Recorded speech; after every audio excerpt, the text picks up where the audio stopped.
If you're joining for the first time, my name's Clark, and today I want to start out a little series of short videos called Some Things I've Learned as a Nurse. Now, by some things, I'm referring to apologetics, which is what I'm studying in college right now. Apologetics could be defined as a defense or an answer to something. When you look at Peter, and he's speaking in his epistle there, in the first epistle, he says to always be ready to give an answer or a defense of the hope that lies in you. If you're a Christian, if you're saved, you have hope. And he says to do this with respect and generously. This word we have here translated as defense or an answer is the Greek word apologia, where we get our word apologetics. That's what I want to do, is give a defense for the hope that lies in me.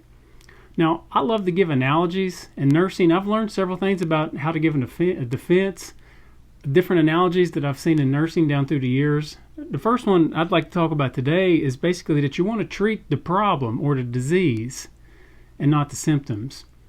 Now, this could be thought of as easily as, just think of your weight, for example. Now, the CDC says that 678,000 people a year in the United States die due to obesity or nutrition-related deaths.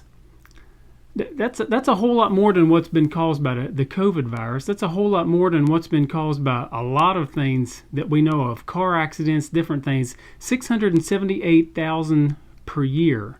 Now, the U.S. spends 2 to 3 times more on health-related costs than the second leading nation in the world. Now, also consider that men, and I want to speak to men and not women in this illustration, but men, 71% of men in the United States are said to be overweight or even obese. Compare that worldwide to 38%. Now we see where the 2 to 3 times more health costs are in the United States. So all these 678,000 deaths caused by obese-related symptoms. Obese-related problems. We often want to talk about the symptoms. That could be diabetes, that could be heart-related problems, that could be so many things that cause, but the actual problem is just the fact that our diets are bad, that we're overweight. And this could be a big problem. So compare this. We want to think about a religious aspect or an analogy in this thing. Think of, we want to talk about moral issues, or let's say, for instance, people want to say the internet's a problem because kids can get on it or adults can get on it. They can watch anything they want. They have access to things that probably should not be watching, that will not go along with a healthy lifestyle. That's not the internet's fault. It's a heart problem. You could talk about different issues. We could talk about, if a Democrat would want to say, well, if Republicans would just see this. Republicans say, well, if a Democrat could just see this. And we want to blame so many different things. We want to blame the policies of the right or the policies of the left. It all goes down to a heart problem. And the thing is that we're all live in a sin-cursed world. It happened with the fall, and we all are in it. We have to understand that everyone is a sinner and that there are no perfect people. We cannot, get information from someone that's perfect, because there is no one that's perfect. The Democrats aren't perfect. The Republicans aren't perfect. We live in a sin-cursed world, and as long as we do, we're going to have problems. And we're going to have a heart problem. We could say that morals is the problem. We could say, well, if we could just get back to prayer in schools, if we just get back to Bible reading in schools. But the problem's the heart. It's not the school itself. It's our heart. It's the heart of the child. It's the heart of the parents that's training the children. It's a heart problem. It's always been a heart problem. And we live in a fallen world where there's going to continue to be a heart problem.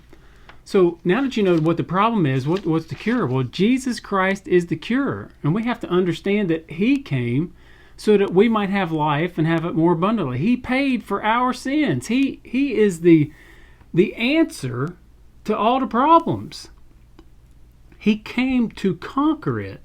Now, if we were thinking about this in light of the analogy, let's say that you're having heart surgery, or that you have an amputation coming up because of diabetes, and you think, well, if I could just get through this? Well, those are symptoms. It's caused from a bigger problem.